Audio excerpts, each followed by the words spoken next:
Hello everyone. Today we are going to learn one of the most important topics in Java, that is strings. Strings are used everywhere: names, emails, passwords, messages, and even search text. In this video, I will explain string in Java step by step from basics to advanced concepts in a very simple way. First of all, what is string? A string is a sequence of characters. Strings are immutable in Java. That means once strings are created, they cannot be modified or altered. String is a non-primitive data type. String is a class in Java that is present in java.lang package. Strings in Java are written inside the double quotes. So here the string is a class and str is a variable and Java is a string value. This is how we write strings in Java. Creating a string in Java. In Java, we can create strings in two different ways. The first way is by using string literal. This is the most commonly used way. Java stores this value in a special memory area called string constant pool. When we create a multiple strings using string literal with the same value, then the Java will not create a separate memory for each string. Instead, it creates only one memory and all the variables points to that one memory. And the other way of creating string in Java is by using new keyword. Here, Java creates a new object in the heap memory, even if the value is same. When we create a multiple string object using new keyword with the same value, then Java will create a separate memory for each object. So remember, string literal saves memory, but new keyword always creates a new object. Now let's talk about a very important concept, that is string immutability. In Java, strings are immutable. That means once a string is created, we cannot change or modify it. When we try to add a text to a string, Java does not modify the old string. Instead, it creates a new string object. For example, here we have a string with the value hello and we are concatenating the string. Java will not modify the existing string. Instead, it will create a new string with the concatenated word. And basically, modifications on a string will create a new string objects. So now let's demonstrate this practically by writing a code. Here I am creating a string with the value s. And in the next line, I will print the memory address of the variable. And next we will concatenate the string with the value word. And again I will print the address of the variable s.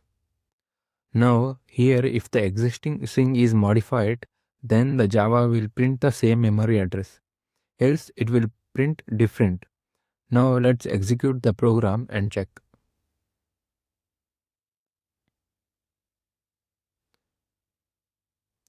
So one thing to notice is the address of the two variables are different.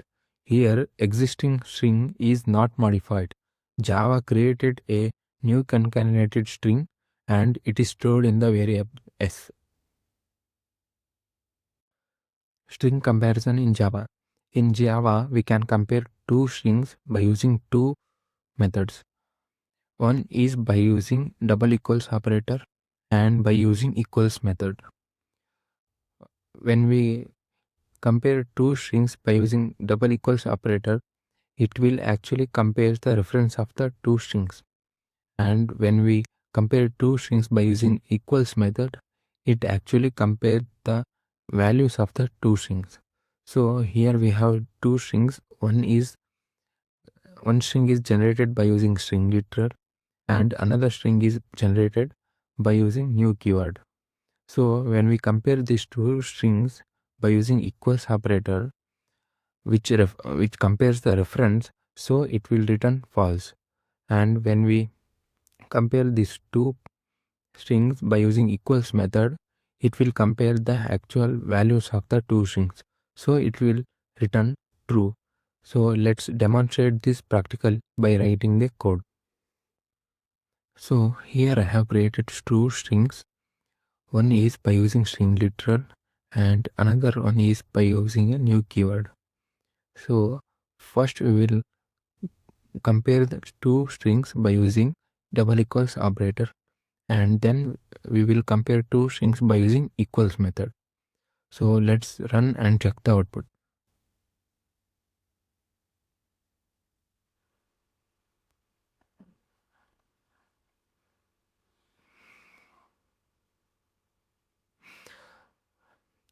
So when we compare two strings by using double equals operator, it has returned false even though the value of the two strings are same, because it actually compares the reference of the two strings, not the value.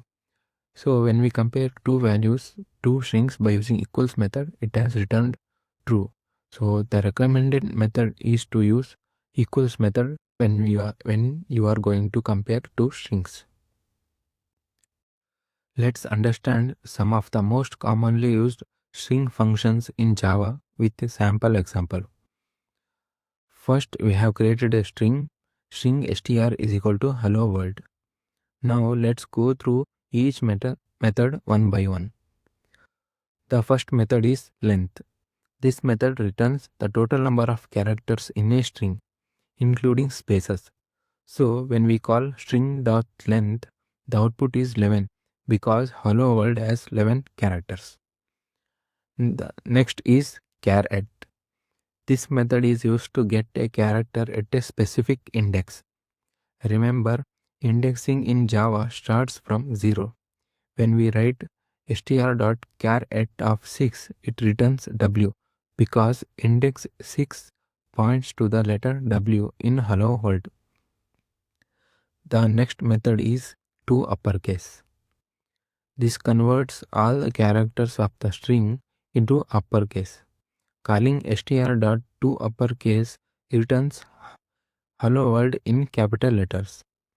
One important point here is that the original string remains unchanged because strings in Java are immutable. Next is substring. This method extracts a part of the string. When we use str.substring 6,11, it starts from index 6 and goes up to index 11, excluding 11. The result is world. And the next method is indexOf.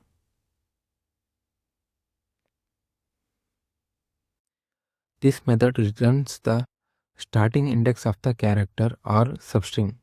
When we call str.indexOfWorld, it returns 6 because world begins at index 6 in the string. So finally we have replace method. This method replaces a part of the string with another value. When we write str.replace world, Java, the output becomes hello Java. Again, a new string is created and the original string is not modified. So the key takeaway from this example is that strings in Java are immutable. Any string operation like length, substring, replace or case conversion always returns a new string instead of changing the existing one. If you found this explanation helpful, don't forget to like, share and subscribe for more Java concepts explained in a simple way.